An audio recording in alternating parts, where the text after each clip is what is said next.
Olá, meus amigos, meus irmãos, tudo bem? Espero que sim, sempre nas graças de Deus, não é mesmo? Estamos aqui para dar continuidade aos nossos bate-papos sobre mediunidade, o que você precisa saber. Hoje já estamos no tema 84, que vai exclamar o seguinte: será que eu vejo fantasmas? Miau! Eu acho que eu vi um gatinho. Eu acho que eu vi outro gatinho. O nosso estudo espírita dessa quinzena vai tratar de um assunto que é mediunidade nos animais. Ouçamos aí o que Allan Kardec nos fala sobre o assunto no Livro dos Médiuns. Certamente que os espíritos podem tornar-se visíveis e tangíveis para os animais, e muitas vezes acontece que o pavor súbito os toma, e o que vos parece sem motivo é causado pela visão de um ou de muitos desses espíritos, mal intencionados em relação aos indivíduos presentes ou aos seus donos. Mas quero repeti-lo: não mediunizamos diretamente nem os animais, nem a matéria inerte. Precisamos sempre do concurso consciente ou inconsciente de um médium humano, porque necessitamos da união dos fluidos similares que não encontramos nos animais, nem na matéria bruta. Allan Kardec, em O Livro dos Médiuns, capítulo 17. Ao analisarmos essa explicação dada por Erasto, não é, no Livro dos Médiuns, nós podemos observar duas situações diferentes que ele está falando. A primeira é o qual? A primeira, ele diz que realmente os animais eles podem ver ou mesmo perceber, não é, espíritos desencarnados, certo? E a segunda situação que Erasto nos coloca é o seguinte, que os espíritos eles não podem mediunizar, entre aspas, né, os animais. Então, os animais não podem ser médiums dos espíritos. Então, vamos conversar mais sobre essa segunda situação, né? E por que isso? Por que os animais não podem servirem de médiums para os espíritos, não é? Porque, como nós já vimos em outros vídeos, na relação mediúnica, não é? Sempre precisa de um médium. A relação mediúnica precisa de alguém para servir de meio dessa relação. Então vamos ouvir aí, mais uma vez, lá no Livro dos Médiuns de Allan Kardec. Ouçamos. Para isso, necessitamos de médiuns, é claro, mas não é necessário que o médium esteja presente ou consciente, porque podemos agir com os elementos que ele nos fornece, sem que ele os saiba e longe dele.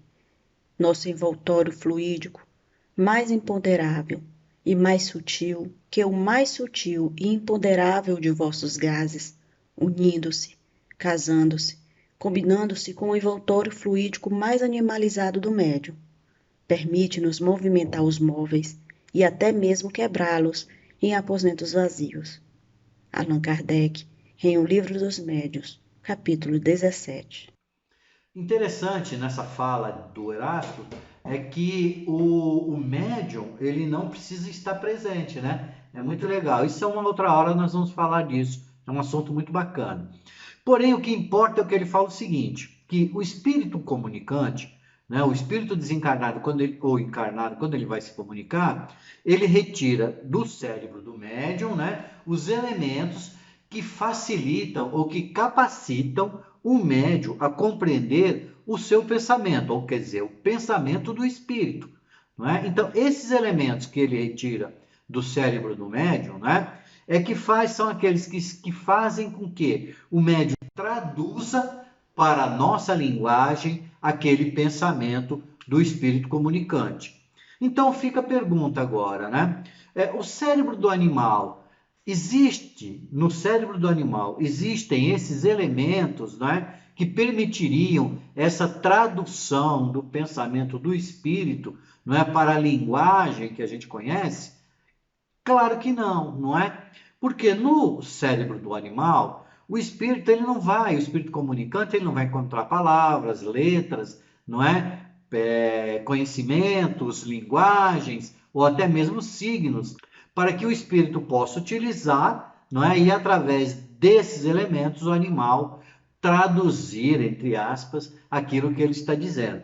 Assim, fica evidente que os animais não têm como servirem de médiuns para os espíritos comunicantes. Isso é uma afirmação, não é? Está no livro dos médiuns. Então, não tem como os animais servirem como médiuns, no sentido que nós falamos da mediunidade, né, para os espíritos comunicantes. Ouçamos aí na fala de José Herculano Pires, não é, uma explicação sobre esse assunto. A psicologia animal está hoje suficientemente avançada para nos mostrar que muitas manifestações da inteligência animal não passam de automatismos mal interpretados. Observações prolongadas e minuciosas, experiências 1000 vezes repetidas sob rigoroso controle, revelam as limitadas possibilidades de adaptação de animais a funções humanas.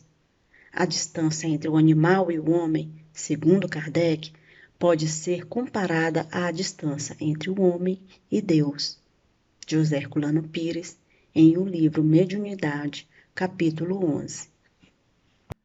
Então, meus amigos, como finalidade, né, do nosso conversa, é que os espíritos, né, e os fenômenos mediúnicos, através dos espíritos encarnados ou desencarnados, na comunicação mediúnica, né, esses fenômenos só se produzem tanto consciente quanto inconscientemente com médiuns humanos, com pessoas encarnadas, que somos, né, nós encarnados, somos espíritos iguais aos desencarnados. Adestrar os animais, né, para que estes façam qualquer tipo de serviço, como a gente vê no realejo, né, o passarinho pegando o cartãozinho e sempre a mensagem serve para nós, não é? Parece que ali ele foi certinho. Isso é um problema, né, nosso, dos encarnados. Não é um problema dos espíritos, não é? Desencarnados. Então, eles não mediunizam o animal para pegar o cartãozinho lá. Isso é puro adestramento, como nós vimos na fala de Herculano Pires, né? Por fim, meu amigo, se o seu gato virar para você e falar que está vendo espíritos, é mentira, porque gato não fala, não é mesmo? Era isso que eu queria falar com vocês sobre a mediunidade nos animais. Fica aí, quem quiser aprofundar o assunto, no livro dos médiuns, né? E no livro Mediunidade de Herculano Pires, explica muito mais aprofundado. Um abraço a todos, fiquem todos com Deus e lembremos sempre que mediunidade é uma relação de amor e de fraternidade. Tchau, pessoal.